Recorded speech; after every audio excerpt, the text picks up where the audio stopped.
I started as a graduate assistant after I got my agricultural journalism degree. I went on for a master's degree in journalism and mass communications, and so I worked with the department as a grad assistant and did a lot of kind of odds and ends, some radio interviews, some short video productions, and got really intertwined with the Market Journal television program. Once I graduated with my master's degree, I worked as an assistant producer for the program until the producer retired, and I became the executive producer after that. Probably the biggest portion of my job is Market Journal, but then I also do some promotional, recruitment, those types of videos for UNL as well. My day-to-day routine here at INER Media, it varies quite a bit.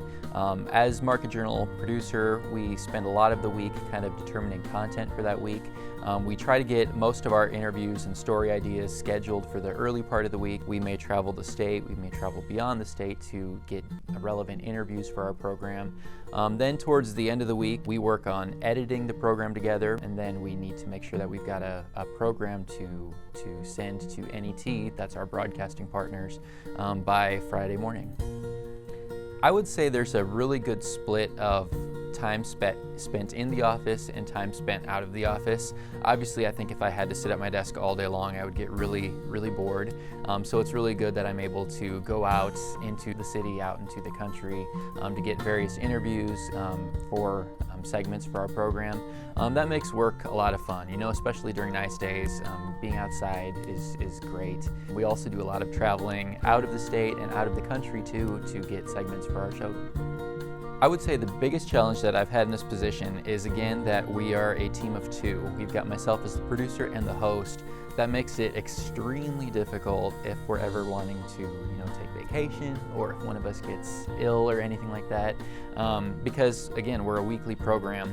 We have to have something for that week, otherwise NET will be upset with us that we've got, they don't want dead air. Sometimes it'd be nice to have some extra vacation days.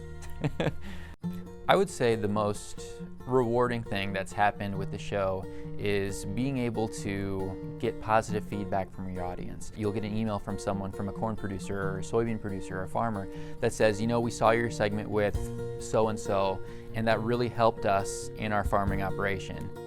There's a variety of skills that are essential to be a successful employee in whatever you do.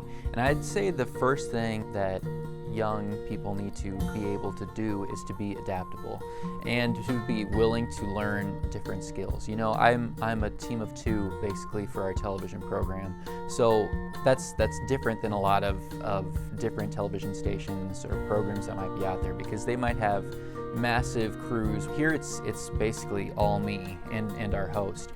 So we've kind of have to be a jack of all trades. You have to be willing to learn different skills. You have to be willing to learn graphic design. You might have to be willing to learn different lighting styles.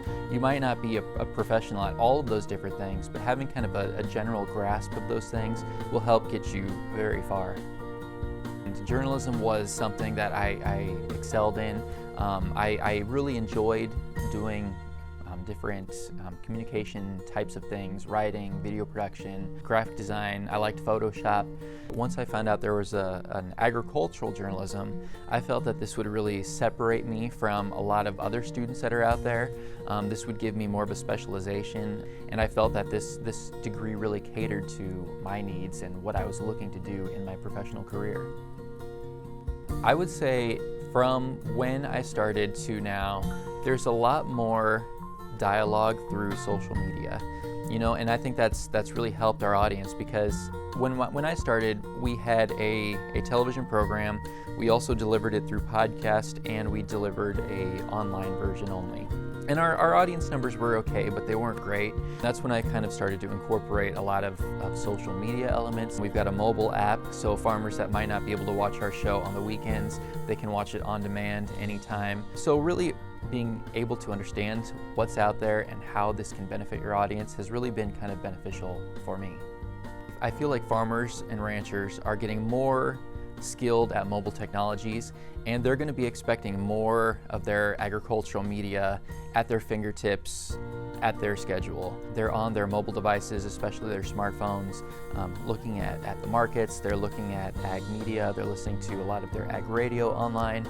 Communicators, public relations specialists, journalists, they really need to be able to start thinking like, how do we cater to our ag audience on an on-demand level? We've got a lot of consumers out there that don't quite understand the food production system. We really need some good ag communicators to help tell the story. And to do that now, I think that you really need to be a jack of all trades, because a lot of students seem to be interested in the public relations side of the house.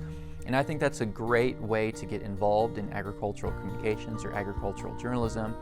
But I think to be successful in those fields, you need to be good at a lot of different things. You need to be a good writer. You need to understand some basics of video production, graphic design, social media, because when companies are hiring, they're looking for individuals or potential employees that have a lot of those skills to bring all sorts of different assets to their organization.